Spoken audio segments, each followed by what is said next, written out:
This morning we took some time to talk about this portrait that Paul is painting in Ephesians chapter 5. Ephesians chapter 5, verses 22 through 33, that's where our Bibles were open to this morning, and I encourage you to open them back there again as we are going to continue that. What we started in this study was looking at what where Paul began as he portrayed this idea of a godly family, looking at wives who are yielding themselves to the leadership of their husbands. And we noticed especially that this was done out of a form of worship of the Lord and not done out of the merits of the husbands that were being followed. We're going to continue that view this evening as we look at this idea that Paul focuses on husbands being loving husbands. He does this in verses 25 through verse 31. Now, before we jump into that, maybe it's just only fair to say if there are husbands here who are a little worried about their rib cage area, want some protection, some padding from that, you want to just raise your hand as your wives throw those elbows. I don't see anybody raising their hand, so husbands, if you just want to blink a couple times. Mickey's over there just blinking like crazy now. We started this off saying, look, we don't go into these sections and we don't read these passages to say, hey, look what you're supposed to be doing. Look what God commands you to do. We're not going to do that. We're going to read these things, understanding that they are to instigate some movement in my life. I read what it says here and I say, I'm going to submit myself to the role that God has for me. This is not the time for spouses to say, hey, you need to be doing better at this. Instead, what I hope that we do is we look at these and we ask the question, how can I serve my God in the role that He has created for me? But what I also hope that we will do is we will look at this and see, this is what God expects for my spouse. And as we see that, I hope that that leads us to think, that's a big expectation. How can I help them? We're not going to start in verse 29, but I do want to just take notice of it for a minute. Verse 29 says, no one ever hated his own flesh, but nourishes and cherishes it, just as Christ also does the church. And this is spoken to the husbands, but I want to just make this kind of open-ended for a minute for husband and wife. If you love your spouse as you love yourself, please see in these passages what God requires of them. What we read this morning. I hope, husbands, I hope you see the burden that God has placed on wives in the marriage. And your mentality needs to be, how can I see the weight of her role, how can I help with that? How can I assist her in growing in that? How can I assist her in fulfilling the role that God has for her? And likewise, as we look at leadership, as we look at what Paul says about the burden that God has placed on husbands, wives, I hope you will ask yourselves, how can I help him to lead in this way? How can I help him to fulfill the role that God has for him in our marriage? All of this that we're going to look at is written to a group of people. It's written to husbands and wives who have historically been in competition with one another. That's the picture of the husband and wife. Through the history, we went back just a second ago, all the way to the beginning, husbands and wives in competition with one another. And what is being brought out of that scenario of this group that has people that are vying for maybe power, what you have coming out of that is the understanding we're not competing with one another, we're competing together.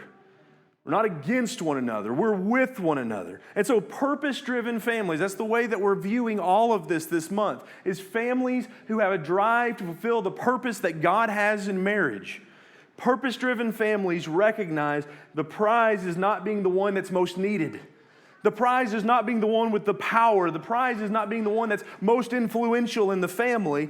The prize, we could take Philippians chapter 3, verses 12 through 14. We could just overlay that on our marriage. The prize is the promise of God in Christ Jesus.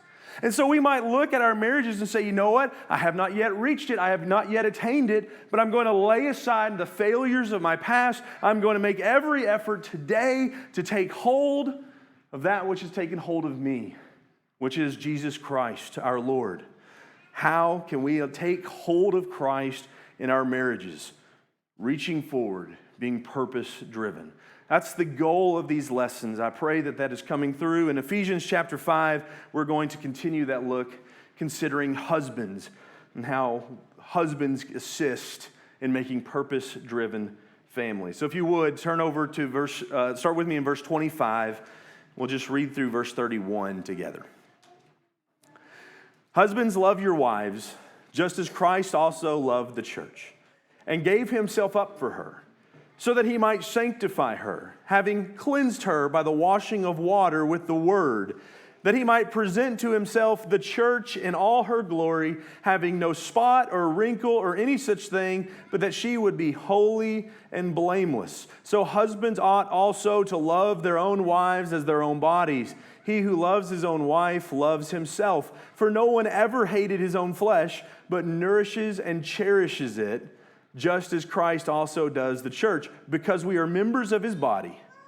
For this reason, a man shall leave his father and mother, and shall be joined to his wife, and the two shall become one flesh. Men, if you are going to assist your family in being purpose-driven, Paul says you must love your wives. Now, on the surface, I wonder if maybe that's part of where the world struggles with this. Because that doesn't seem to be, this isn't equal. This isn't fair. Paul writes to the wives and says, wives, you need to submit to your husband. It's so odd. This afternoon, I just had a video come across one of my social media feeds complaining about this very thing. Thought that was just so appropriate. That they were complaining, saying it's not fair. Wives are told to submit, and husbands just are told you got to be kind. You need to love your wives. I think on the surface that is a question that demands an answer. That's hard for me to understand. God, why did you choose these words? Why did you convey this in this way?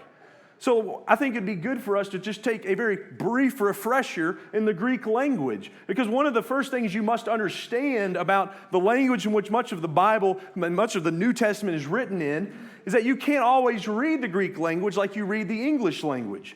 In the American English Dictionary, the word love has at least, I quit looking after 9 definitions. 9 different definitions for the word love. You have warm attachment to, or a strong affection for. You have this idea of loyalty, unwavering loyalty to. All of these definitions for love. Even the action of holding your opponent scoreless in tennis is a definition for love. We have a bunch of things tacked on to this word love. And so if you were to go back to your Grecian wife and say, honey, I love you, she's going to be very confused. Because the Greeks, they understand the notion of love, but they did not understand the notion of boiling all of these different things down into one word. Instead, they had several words. And just to list a few of them on the board for you, eros, philia, storge, ludus, these are Greek words which we could accurately translate as love, but they had very different meanings. This first one, eros, it's where we get our word erotic. It is a passion-driven and oftentimes attached to physical intimacy. It is a word that describes love in that manner, but it's also a word that many scholars are concluding the Greeks didn't really like. They thought it was a dangerous word. It's funny, the reason why they thought it was dangerous is the very reason why that's the idea of love that we like today. They thought it was dangerous because the idea connected to eros was a loss of control. And yet, how do we describe the ultimate desire of falling madly in love, being swept off our feet in passion? That's the idea of love today, and yet that's the very idea that the Greeks thought was a very dangerous form of love. You also have this word, philia, which is the root word of our name, Philadelphia, the city of brotherly love, and carried with this is the idea of camaraderie, friendship. And sometimes that's because we are literally talking about brothers, and we teach this to our children all the time. You have this relationship because you are siblings. You are bound in this relationship of blood. And that affects the way you treat and you think about one another. But philia is not just associated with blood relationship, but also relationships built over common, a shared interest in maybe a virtue or in a set of morals or ethics. That we have this philia type love because we hold the same things to be true. We are devoted and loyal to one another because we're cut from the same cloth. It's the idea of philia love. Storge love is a very natural love. In fact, some of the ways that the Bible uses it, interestingly enough, I think we learn a little bit more about what the word storge means when we see Romans chapter 1 and verse 31, or 2 Timothy chapter 3, verse 3, in which that word is used to describe those people who do not have a natural love. It's the kind of love you think about, and is very, very important to me and Holly right now, this idea of a parent and their child. That you just love this child. We're so looking forward and talking about it. People are asking, are you excited and are you anticipating? And yes, we are so looking forward to holding our baby. We have this very natural love. And yet in Romans chapter 1 and 2 Timothy chapter 3, Paul uses that word to talk about those who are without or lacking natural love in their lives. Some of your translations will say that they are heartless. I think at least one translation says they are inhumane. That's the idea of storge love, a very natural love that comes into us towards those people that we have that affection for, that it fills and moves our heart. And then there's this idea of ludus, and this was one I'd never heard before. As I went through these, I wasn't familiar with this word, but the Greeks would use this. In fact, it was a very highly thought of form of love, and I see why as I read the definitions of it, because I think it's still one that we attach very good memories to. It's very lighthearted in nature, and it's really more akin to playing. When we see the kids playing with one another out in the grass out front, and they're playing tag, and they look, and the way they feel about those memories, and they look forward to that, the love that they have for engaging in that activity, would be what you're describing when you describe ludus. It's the idea of children playing games together, of adults who banter. I think we all have experienced that sort of relationship with someone where we are bantering and picking on one another. Even the couples who tease and flirt with one another. This is the idea of ludus. And none of these are the words that God used. None of these are the word that God used when he said, husbands, love your wives. Instead, he used this word, agape. This has been described as the most radical type of love. This type of love is not fettered by family bloodlines. This type of love is not controlled or shaped by shared interests and virtues. It is not a natural love. It is not a response to some uncontrolled passion. This love is extended to friend and to enemy alike. This love is practiced to associates and complete strangers. In Latin, this word is called caritas, which means charity. And when given the opportunity to write on charity, C.S. Lewis noted the origins of it in this New Testament word, agape, and this is what he had to say about it. There are 4 kinds of love, all good in their proper place. But agape is the best because it is the kind God has for us and is good in all circumstances. There are people I mustn't feel eros towards, and people that I can't feel storge or philia for. But I can practice agape to God, angels, man, and beast, to the good and to the bad, the old and the young, the far and the near. You see, agape is all giving and not getting. All giving and not getting. When Paul said what he said to husbands, He was telling us to love our wives. He was saying, husbands, give all to your wives and expect nothing in return. In fact, it might be a more accurate translation to say, for husbands, agape your wives. Husbands, give to your wives and get nothing back, even if you give nothing back. And I can feel confident that that's what he desired in that moment because of what he says next. Husbands, love your wives just as Christ loved the church and gave himself up for her. Why did he associate that with loving? Because that's what that sort of love does. It gives itself entirely. Christ didn't say, I'm going to come to this world and go to the cross, and then I'm going to force everyone to do what I say. In fact, he told his followers, and Peter specifically, you're going to deny me, you're going to scatter. But after the cross and after his showing of that agape love that he had for us, he goes back to Peter and he doesn't say, look, this is what I did and you have to start doing this. He doesn't say, Peter, let me just rewire your brain to think the way that I want you to think. He goes back to Peter and he says, Peter, do you love me? And then he instructs him, feed my sheep. He gives him the option. That's the sort of agape love that he has for us. He instructs us on how we should love him. And so, husbands, we also saw in the last lesson that you are head over your family, but that doesn't mean that you rule over your family. Now, how do we coincide that statement with what we read in Genesis chapter 3? Because that was the curse that God placed on Adam and Eve.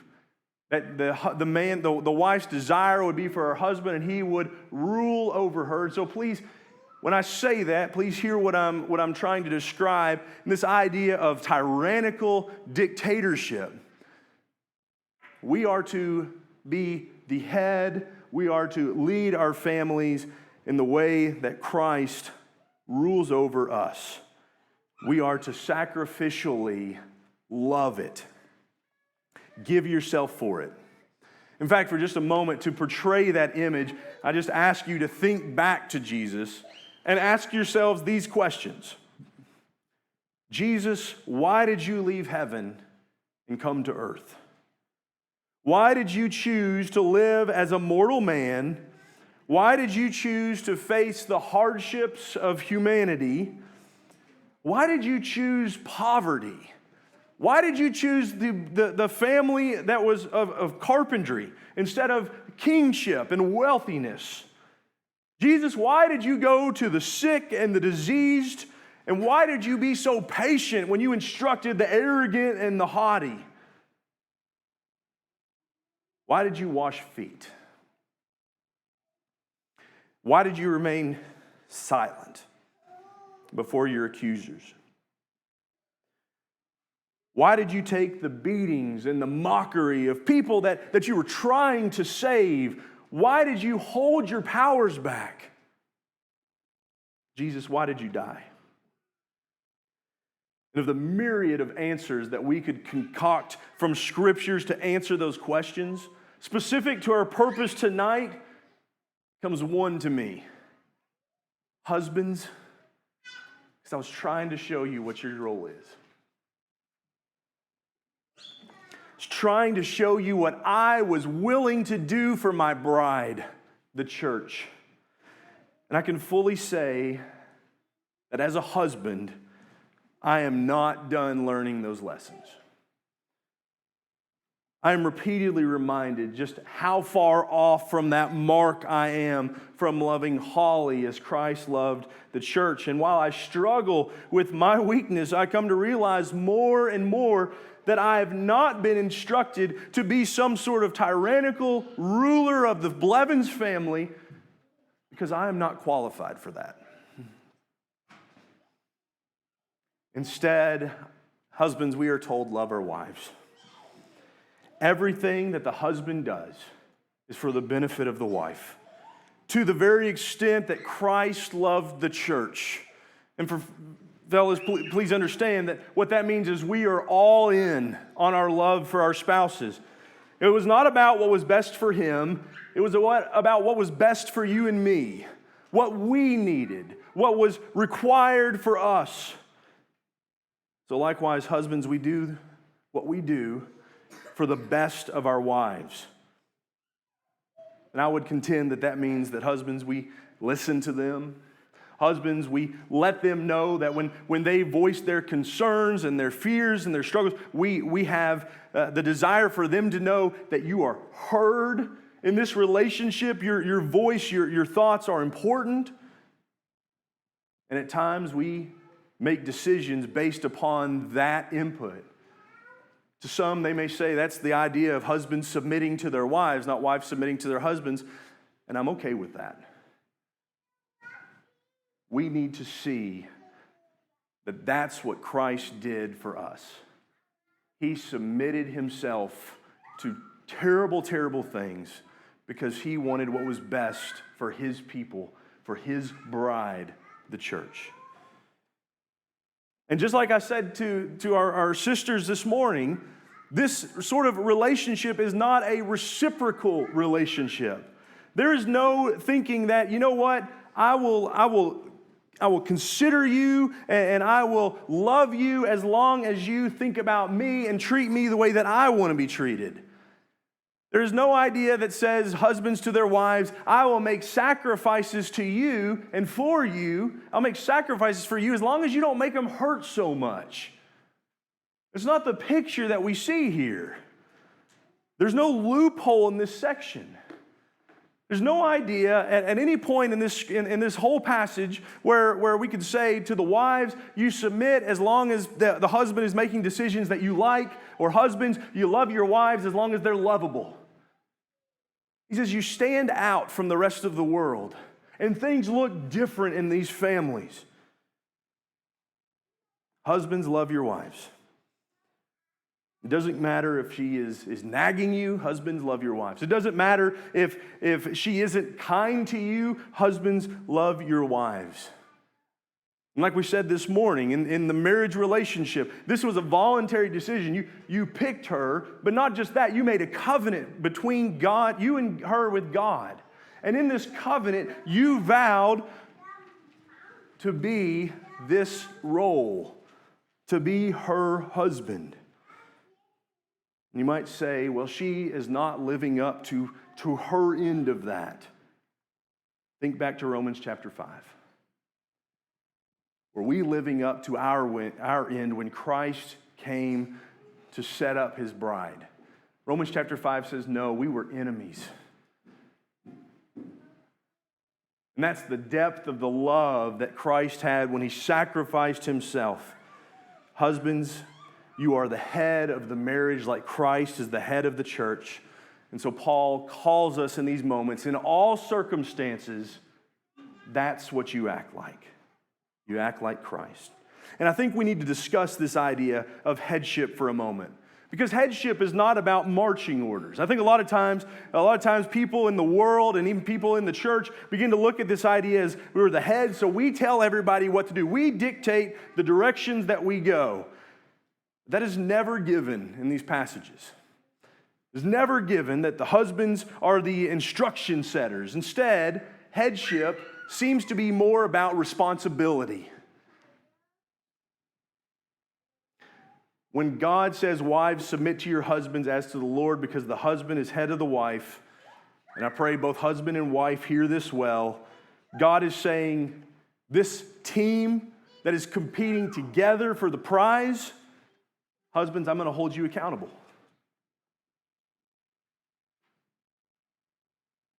Men, if you don't like that, especially our young men, if you don't like the thought of that, think long and hard about the wives, the women that you pick for your wives. As we said this morning, marriage is not a light thing to enter into. And God is going to hold the husband accountable for the family. In Genesis chapter 3, what Ryder read for us, the scripture reading came at this time when sin was first entering into the world. God had dictated what a marriage was, and he had given them a purpose, and he had set them in the garden, and he had set confines on that. You don't eat of this tree from the fruit in the middle of the garden. And when that had occurred, what happens next? What was the first thing God did when that occurred? Who was the first person God called out and said, give me an answer for why things are the way they are right now? It was Adam. Because men, as heads of the family, you're responsible. Responsible for the welfare of the family. And I know the world has lots to say about that statement that I just made, that men are responsible for the welfare of the family. And I don't care what the world has to say about that, because there's going to come a day when God returns and he's going to go to the husbands of the families and say, give an account. And it won't matter what the world thinks about responsibility at that moment. God has made you the head. So you are responsible for the welfare of the family. And that is nowhere more important than when it comes to the spiritual welfare of the family. That's why we started where we started last week. We started with living Christ-centered lives. You cannot be a godly husband without first being a godly person. God is going to call you to do things that we will not do if we are not following him. Only then, when Christ is centered in our lives, can you assist your family in pursuing the purpose that God has for the family. And what that means is whether or not you are the CEO of some company or you are the most powerful and strongest individual in the world, you can build anything that you can think of with your hands. You brought in tons of money last year or you brought in nothing. It doesn't matter who you are, what you're capable of doing. The more that you pursue Christ, the more that you learn to love your wife like Christ loved the church, the better you will be at leading your family.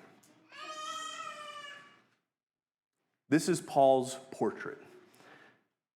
Let's finish it up by reading the last two verses. Verses 32 and 33, he says, "This mystery is great, but I am speaking with reference to Christ and the church.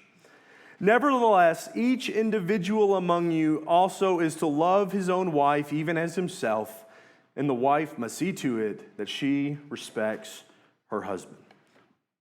As Paul finishes this example of marriage for us to look at, it is plainly stated that this is a picture of Christ and his church. If you want, this was the calling of Ephesians chapter 4, verse 1. If you want to walk worthy of your calling in Christ Jesus, in your marriage, the way that we have repurposed that is, do we want purpose-driven families? Families that are driven to fulfill the purpose of God in our relationship? Then consider what a godly marriage looks like. It looks like wives who submit themselves, yielding their desires to the will of their husbands. She will support him and treat him with respect. Paul said it looks like husbands who will give all to their wives, expecting nothing in return. He says it looks like husbands who will yield their desires for the good of the wife, putting her needs ahead of his own, cherishing her. And that's the very reason why we read the entirety of the chapter. Because everything that we've just looked at, both morning and evening, are summed up well in verse 21. We are imitators of God who are filled with the Spirit, and for these reasons we submit ourselves to one another in the fear of Christ. It's all restated very plainly in verse 33. Men, love your wives. It doesn't matter if she deserves it or not. Men, love your wives. Which one of you deserved the love of Christ, yet he loved us in spite of how unlovable we are? Husbands, love your wives. And wives, respect your husbands. It doesn't matter if he deserves it or not, which one of us deserved the love of Christ, which he submitted himself to the will of the Father for our sakes. Wives, respect your husbands.